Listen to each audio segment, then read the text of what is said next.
"You're nearly 30 and still stocking shelves," my dad said, not even flinching. "You're a disgrace to this family." I stood up and vanished. It wasn't always like this. There was a time I thought, maybe, just maybe if I worked hard enough, kept my head down, did the right thing, they'd see me. Not just glance over me, not just nod while talking about Celia, but actually see me. But I was wrong. Growing up, there was a clear pecking order in the Daniels household. Celia was the star, the prodigy, the shining future, and me, I was the background noise, the afterthought, a shadow trailing behind her spotlight. She got straight A's and applause at every turn. I got B's, the occasional A, in silence, the kind that isn't just empty but loud in its rejection. No matter how hard I worked, it was like I wasn't even speaking the same language as them. I wasn't lazy, far from it. While Celia was winning science fairs and decoding textbooks at the kitchen table, I was rebuilding an old Dell desktop from salvage parts, fixing up our neighbor's rotting deck for cash, learning how to rewire an outlet from YouTube tutorials on a $40 cracked phone.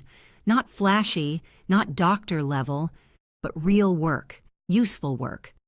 But Dad, he never saw it that way. He used to sit in his little home office walls lined with corny motivational posters.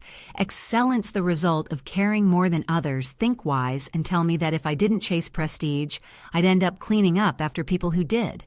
Funny thing is, he never moved up a single rung on his own ladder.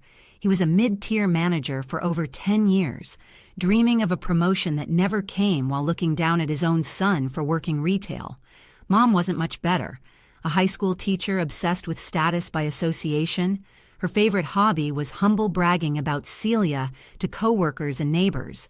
My daughter just started her rotation at Johns Hopkins, she'd beam. And if I mentioned anything about my life, "That's nice, honey," before pivoting right back to Celia. The day I won the district woodworking competition, I came home with a ribbon and a photo of the bench I'd built. I showed it to my mom. She barely glanced up from her phone and said, "Oh, that's nice. Did you clean up the garage?"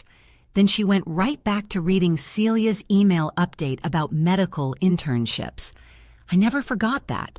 College made it worse. Celia got into a private university with a partial scholarship.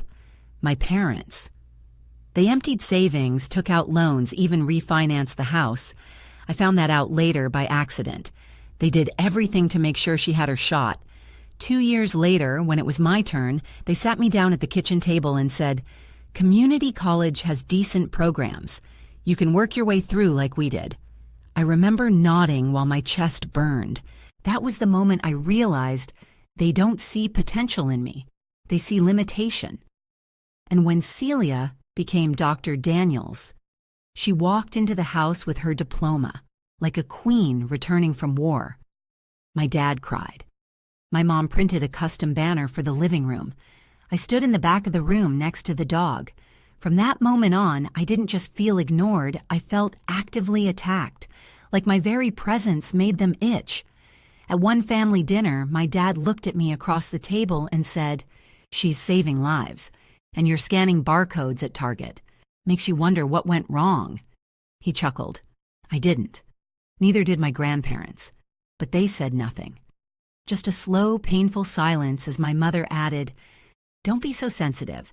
He's just saying, you've got room to improve." Room to improve. Right. The rest of the family joined in over time. Celia called me Marcus, the minimum wager, in front of my cousins once when showing off her new BMW, said I should put it on my name tag. Everyone laughed. I didn't. But I memorized the look on her face, proud, smug, untouched. They had a wall in the hallway called the Achievement Wall. 20 photos of Celia high school valedictorian white coat ceremony medical residency, her posing with a celebrity doctor. Me one dusty photo high school graduation, tucked near the baseboard like a footnote. That wall said everything. I tried not to care. I tried playing the dutiful son. Quiet, present, helpful. One Thanksgiving, I fixed the leaky pipe under the sink after dinner without being asked. No one thanked me. But when Celia mentioned she was shadowing a cardiothoracic surgeon, they brought out champagne. When I showed up with my girlfriend, well, actually, I never brought her, because I knew what would happen. My mom would ask if she had any plans to get a real job, and my dad would compare her to Celia's ex-boyfriend, the neurosurgeon. It wasn't worth it. I protected what mattered by keeping them away from it. But Na was different. Smart, sharp as a tack, and intuitive. She saw the cracks in me before I even acknowledged them. You don't need their permission to matter, she told me once. You already do. She was the first person to say that and mean it. The only other person who ever made me feel like I wasn't broken was my grandfather, Grandpa Walt, a carpenter his whole life. Called his hands his legacy. He gave me my first toolkit when I was 12. Build things, Marcus, he said. The world needs both kinds of builders, head and hand. That stuck with me. So while Celia climbed the ladder our parents handed her, I quietly started building a ladder of my own, one step at a time. But they didn't notice. They never asked, never wondered, never cared. They were too busy asking when I'd finally grow up. To notice I already had. I didn't leave in some dramatic blaze of glory. There wasn't a screaming match or a thrown plate, no viral TikTok moment or slammed doors. What happened was quieter, more final. It started the night my dad leaned back in his chair at another one of those exhausting family dinners, smirked, and said, "Maybe you should shadow Celia at the hospital. See what a real job looks like." Na was sitting next to me for the first time, her first and only appearance at one of these dinners. She gently touched my knee under the table, not to stop me from reacting, but to anchor me, a silent reminder that I wasn't alone.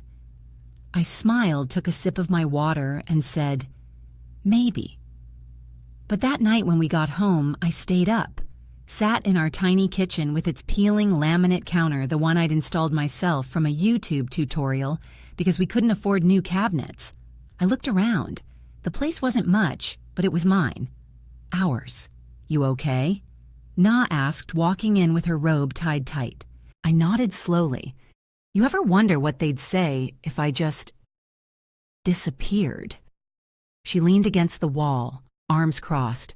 No, because they wouldn't say anything real, just the usual, "He never tried hard enough." He could have been something if he applied himself. And then she said the thing that flipped a switch in me. They need you to fail, because if you're not the disappointment, their entire narrative falls apart. That sentence echoed in my skull for days. And then I stopped going. I skipped a birthday, then a Sunday dinner, then another. I didn't explain. I didn't text. I just stopped showing up. I pulled back like a tide going out, quiet and undeniable. Instead, I focused on my real life. 2 years earlier, I'd bought a beat-up duplex on the edge of town. It had water damage, peeling paint, and a foundation that made contractors laugh and shake their heads. I poured everything into it. Nights after work, weekends, every dollar I could spare. I refinished the floors myself. Learned how to lay tile from a friend. Watched plumbing tutorials until my eyes blurred. And when it was finally livable, I rented it. Then leveraged that income into a second property, then a third. I wasn't just surviving anymore, I was building. Quietly, strategically. They had no idea. I didn't tell them about the business license I filed under a generic LLC name, or the cash flow spreadsheets I color-coded like a madman, or the weekends spent in coveralls under floorboards while Celia posted Instagram stories from Tuscany. And the best part, I didn't need them to know. I wasn't doing it for them. I was doing it because I could. But the real fracture, the moment the story split, came when Celia's perfect life started to crack. It started small. Missed calls, shorter holiday visits, an occasional frown that lingered a little too long. Then at Thanksgiving, she showed up without her husband. Brad had a work emergency, she said. But something was off. I found out the truth a week later at the gym when I ran into Brad himself, sweaty, tired, and halfway through an angry rant before realizing who I was. "She never came home, man," he said. "Not in the ways that count. Every birthday, every anniversary, every vacation we planned canceled. For work, or worse for your parents." That hit harder than I expected. He wasn't yelling. He sounded defeated. "She cares more about making your parents proud than being happy." Those words sat with me, haunted me. I started noticing the signs the designer bags under her eyes weren't Prada. They were exhaustion. Her carefully curled hair started showing roots. Her posture changed. Even her laugh started sounding like it was trying too hard. 3 months later, at our grandparents' 50th anniversary party, Celia showed up in plain scrubs. She announced calmly, like she was presenting a case, that she and Brad were divorced. My mom immediately put her hand to her chest like someone had died. "These things happen to busy professionals," she said with a sideways glance at me, as if I was the problem, as if my mere existence threw off the family narrative. My dad added, "At least she accomplished something before the setback." I almost burst out laughing. That night, Grandpa Walt found me near the punch bowl and handed me a folded napkin. "You notice how they never ask how you're really doing," he said quietly. "That's their loss. You keep building. Loud ones burn out first." He had no idea how right he was. By then I owned 3 properties and was closing on a 4th, a small 4-unit that needed serious work but promised solid cash flow. I still showed up for my shifts at Target a few days a week, just enough to keep insurance, but most of my income came from what I was building with my hands. Still, every time I saw my parents, it was the same sneers, same jokes. At Christmas dinner, my mom asked, "When was your last promotion?" My dad chimed in, "Your sister saves lives." "What do you save?" I didn't answer. Celia flinched slightly, but she said nothing. That's when I knew. Their golden child was starting to rust. And still, they couldn't see it, wouldn't see it. But I did, and I knew she did too. The next morning, my phone rang. I was fixing a leaky sink in the new 4-unit head shoved under the cabinet. "Caller ID, Dad." I groaned. "We need you to switch weekends for your grandmother's birthday," he said the moment I answered. "Celia has a conference." "No, please, no, can you just... We need you to accommodate Celia." Again. "Actually, I can't," I replied, wiping rust from my palms. "Target can't spare you." He scoffed. "Not Target," I said flatly. There was a pause. "What other work projects?" Another pause. Then, "This is family, Marcus. I don't understand why you can't be more like your sister." I bit my tongue. Not yet, I thought. They'll know. Just not now. Instead, I texted, "Nah, it's time." Her reply came seconds later. "Let them sleep on their fantasy. We've got blueprints." And that was it. I vanished from their narrative. No updates, no calls, no photos. Just a ghost in their family album.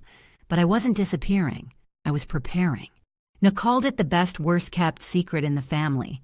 Because while my parents were still chuckling about my little cashier job, I was collecting rent from 5 different tenants, negotiating a refinance on a 4-plex, and building out a quiet but sturdy empire under a name they'd never even Googled. Celia didn't know either. Not really.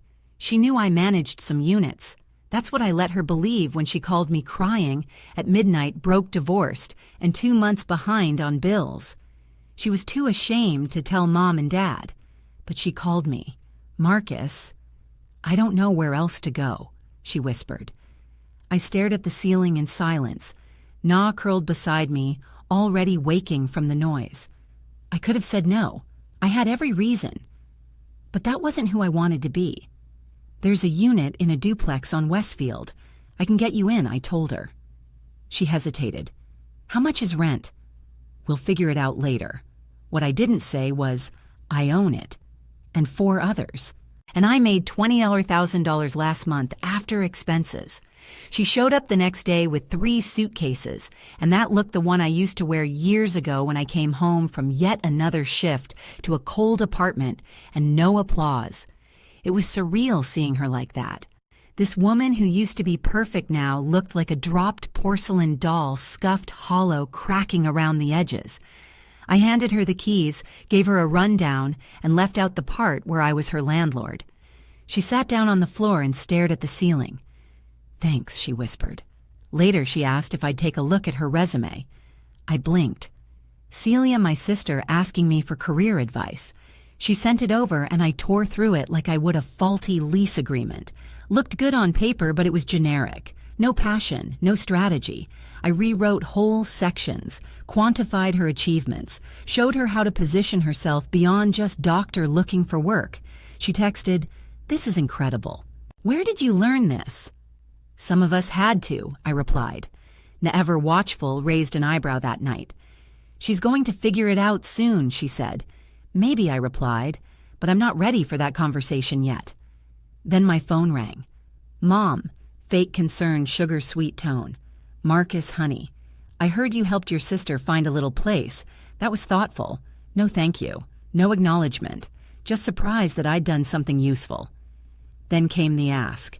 "She should stay with us. She needs to be with family." I paused. "Did you ask her what she wants?" "Well, no." "Maybe try that." Click. Dad called next, blunter. "She doesn't need to burden you. We've got plenty of room." "Oh, did she tell you she wanted to move back in silence?" Then more posturing. "She's between positions. Very normal in medicine." "Right," I said. "Well, ask her." Click. They didn't know the truth, that she was flat broke, that she'd lost her job 3 months ago, that the BMW had been repossessed, that she was Ubering to interviews and pretending she was just busy. But I knew, and then I heard her. One afternoon I stopped by the duplex to fix a leaking faucet. I walked in using the maintenance key and heard her in the kitchen. On the phone. "Mom, I can't ask him for that. I don't even know how much he makes. He's helping me already. He's a Target cashier, not a bank." I froze. They were planning to ask me for money. My hands curled around the wrench tighter. I didn't barge in. I didn't raise my voice. I just stood there for a beat and then got back to fixing the damn faucet. She came out startled. "How long have you been here? Long enough?" She swallowed hard. "If they send you to ask me for money." I didn't look up. "You're out." That clear. She nodded, quiet, shaken. That night I told Na everything. She wasn't surprised. "They used her," she said, "and now they're circling to find their next provider. But you saw it coming." I nodded. "They have no clue what I actually make." Na smiled. "And that's why you're dangerous. They don't even know who they're dealing with." Days passed. I stayed quiet. Then one morning, Celia caught me on the way out. "They want me to move back," she said. "What did you tell them that I'm staying?" "Why?" She looked around the duplex, small, plain old, because for the first time in years, I don't feel like I'm pretending. I'm not perfect here. I'm just me. I didn't say anything, but I felt something shift. Then Grandma called. Dinner. Us, you, Celia, and your parents. I was about to decline when Grandpa got on the line. "Marcus," he said, voice low, "I think it's time." I didn't know what he meant then, but I would, and so would everyone else. If you've ever found yourself in my shoes, quietly enduring, wondering, what did I ever do wrong, then maybe this story isn't just mine anymore. One subscribe is enough to let me know you're still here, and you understand. Na and I showed up to my grandparents' house with polite smiles and guarded hearts. We knew what this was: a stage, a trap, a final attempt to wrap me back into the narrative they'd written without me. Celia was already there, hair brushed but no makeup, wearing a simple sweater, jeans, and those same worn sneakers she'd been rotating for weeks. My parents sat stiffly on the floral couch like statues at a museum no one visited anymore. Dinner was tense from the start. My mom smiled at Na with thinly veiled skepticism, trying to mask judgment as politeness. "So, still working at that little bookstore?" she asked. Na smiled. "Yes, and still reading more than most people I know." My dad chuckled. "Hey, as long as someone's bringing in money, right?" Then he turned to Na. "Bet you weren't expecting to date a Target cashier. You must really be into charity work." I felt Na's hand tighten around mine under the table. She didn't flinch, just smiled and said I'm more into character than credentials. They didn't get it. They never did. We got through the meal. Grandma served her famous cornbread casserole and Grandpa carved the roast. But the moment we put our forks down, I saw my dad lean forward with that signature fake sincere tone. "Marcus," he said, folding his napkin, We wanted to talk to you about something important. I nodded, careful. Sure. As you know, Celia's been going through a little career transition my mom jumped in, and it's been a bit straining on the family.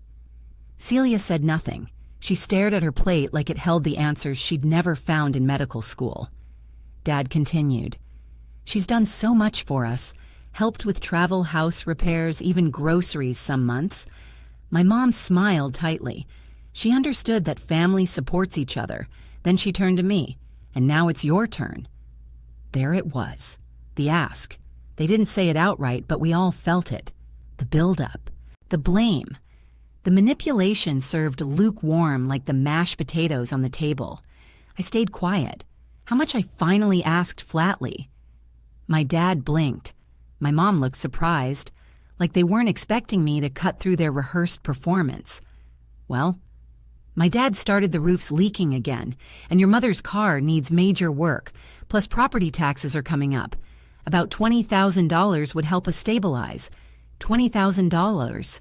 From the family disappointment, the minimum wage mascot, the spare wheel. I set my fork down slowly. And you think I have that kind of money? Well, not all at once, my mom said quickly, but Celia mentioned you've been doing some property management on the side. Surely you've saved a little. I looked at Celia. Her face flushed red. I didn't tell them anything specific, she said quietly. They just kept asking. I nodded, then turned back to my parents. Let me get this straight, I said, voice low and even. You've spent the better part of the last 10 years mocking my job, my lifestyle, my choices. You've called me a failure, laughed at me. At Christmas, questioned my intelligence, my worth, my direction. You didn't know I had a girlfriend for 2 years. You've never once asked what I actually do with my life. And now you want a favor, a big one. That's not fair, my dad snapped, his voice rising. Then Grandpa spoke. It's perfectly fair. The room fell silent. I've watched you belittle this boy for years, Grandpa said. June and I have spoken up more than once, but you dismissed us. Now you want his help. Suddenly he's good enough for something. Grandma nodded. Marcus never asked for anything. Not once. He works hard checks and respects people. That's more than I can say for some. My dad's face turned crimson. We raised him, he spat. We put food on the table, clothes on his back, and then ripped him down at every opportunity. Grandpa snapped. That's when my dad went too far. Look, Marcus, he said, shaking his head. You're nearly 30, still clocking hours at Target and playing handyman on weekends. You don't have kids. You're not building a real future. I don't know what Na sees in you, but at some point you have to grow up and do something that actually counts. I looked at him, and I decided it was time. I'd protected my peace for years, built my life in silence, but maybe it was time to speak. You want to know something funny, Dad? I said calmly. That duplex Celia's living in, I don't manage it. I own it. His mouth opened, but I didn't stop. In fact, I own 5 properties. That side gig. It's a real estate business I started on my own 5 years ago. I flipped my first unit while you were still telling me to aim higher. My mom gasped. My dad blinked like I'd spoken another language. Last month, after expenses, I brought in over $20,000. Target. I keep the job for steady insurance and because I like it. I don't need it. My portfolio is worth $1.8 million. I have 0 debt. And that beater car you mock paid off. Reliable. Just like me. Silence. I don't brag, I added, because I don't need to. But if you're going to lecture me about growing up, maybe check who's signing the checks. Then I turned to my grandparents. There's more. I've been paying your rent for the past year and covering your gap insurance. My parents' heads snapped toward them. Grandma smiled. We didn't ask, Marcus insisted. And one more thing Grandpa added, standing with surprising strength. We made Marcus trustee of our estate. He'll decide where the money goes when we're gone. My dad's face turned from red to purple. This is absurd, he barked. You've turned my parents against me. No, Grandma said firmly. Your behavior did that all on its own. My mom turned to Celia. Say something, she begged. Tell them how wrong this is. But Celia looked tired. They used me too, she said softly. I gave everything for their approval, and they never once asked if I was okay. The silence that followed was heavier than anything I'd ever felt. I stood. Thank you for dinner, I said to my grandparents, but I think we're done here. My dad stood. So that's it. You're just going to walk away when your family needs you. I paused at the door. No, I said. I'm walking away because you taught me to. Then I walked out. I thought walking out of that house would feel heavy, but it didn't. It felt like I was finally shedding the weight I'd carried since I was 12, and my mom told me I was too emotional when I cried after being left out of Celia's honor roll party, or 16 when my dad told me my woodworking ribbon was cute, but that real success would come when I wore a suit and had a corner office. That door didn't slam behind me. It whispered shut, like a chapter quietly ending. Na squeezed my hand the whole ride home. Neither of us said much. We didn't need to. The next morning I blocked both my parents. Phone, email, social, gone. I wasn't angry. I wasn't even bitter anymore. I was done. Na and I changed the locks. Installed cameras. Put up a no soliciting sign not for strangers, but for anyone carrying guilt like a weapon. Celia stayed in the duplex, quietly, respectfully. The unit started to look more alive. She potted a small plant on the patio, started jogging in the mornings, stopped wearing scrubs all the time. There was even a Sunday where I caught her laughing out loud while reading a paperback she borrowed from Na's shop. She found a job at a community clinic across town. Not prestigious, not fancy, but hers. I don't make a ton, she told me sipping coffee on the stoop one morning, but the patients actually look me in the eye. They remember my name, not just doctor. They call me Celia. She paused. That never happened at the hospital. Not once. I nodded. We didn't need to say it out loud. This version of her was quieter, realer. Not for applause, just for herself. We didn't become best friends overnight. But something between us softened. She asked questions. She listened. She saw me for the first time in ever. And our parents. They tried. Oh, did they try? Emails from my mom. Subject lines like, family is forever. Can we talk? Let's heal together. Inside 2 paragraphs of emotional manipulation, fake nostalgia, and a final jab. We raised you better than this. I archived them all. My dad wasn't so subtle. He showed up at the duplex once unannounced, banged on Celia's door demanding to talk. She didn't let him in. Later she texted me, he's panicking. They're bleeding money. They didn't expect you to walk away and lock the door. I forwarded it to my lawyer. Why? Because after the dinner, I transferred my trustee power of attorney to a third-party estate lawyer. My grandparents agreed. Everything was now legally sealed. No backdoor manipulations, no family majority votes, no guilt leveraging. My dad apparently lost it when he found out. Slammed his fist on a call with the attorney and yelled something about betrayal. The lawyer just calmly said, "You'll need to speak to your son. He's the one with fiduciary control now. They canceled the European cruise, sold the Lexus." Rumors flew through my aunt that they were looking into reverse mortgages. It wasn't revenge, it was consequences. Celia told them she wouldn't mediate, said flat out, "You built this, you fix it." They didn't know what to do with her anymore. One afternoon, while helping me repaint a rental unit, she stopped mid-brushstroke and said, "You know, I used to think I had it all, but I never felt whole until I hit rock bottom." I looked at her. Funny. I started climbing the minute I stopped trying to impress them. We both smiled, not at each other, just at the quiet truth sitting between us. A few weeks later, Grandpa Walt called. "Got something for you," he said. I stopped by that weekend. He handed me a framed photo. It was me standing in front of my first duplex holding a sold sign Na had painted for me. My hair was messy, my hands were stained with caulk and sawdust, but my grin was real. "Put this on the wall," he said. "You earned your place." I choked up. For a man who never wasted words, that was a symphony, and he wasn't done. Grandma June took my hand and pressed something into it, a folded paper. Inside, a note in her careful cursive, "You were always our pride, Marcus. You just took a different path. We saw it, even when they didn't." I keep that note in my desk drawer, next to a key, not to the duplex, to my house, the one I designed from scratch on a plot of land no one thought I could afford.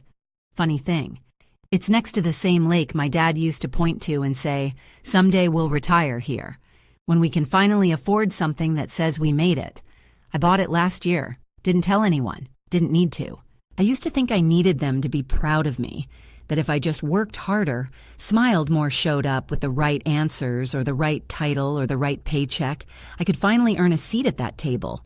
Not the folding chair in the corner, a real seat, one with a nameplate, one where I was more than the punchline or the backup plan. But I was wrong. Because pride rooted in conditions isn't pride at all, it's control, dressed in compliments. And their love had always been like that.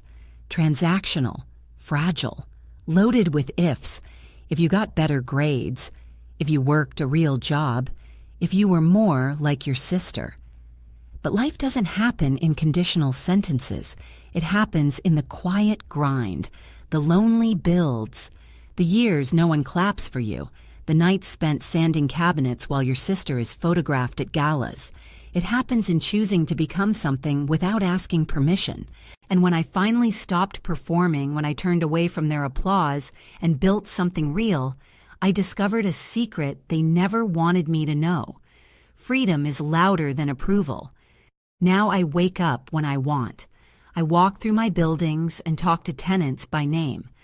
I share coffee with Na on our porch, where no one tells us what counts as enough. And sometimes, when I pass the family achievement wall at my grandparents' house, where my photo now hangs next to Celia's, I feel a small tug in my chest. Not for their approval, but for mine. Because I know who I am now, and it's not Marcus the minimum wager. It's Marcus the builder, the landlord, the quiet millionaire, the grandson who showed up, the man who walked away, and meant it.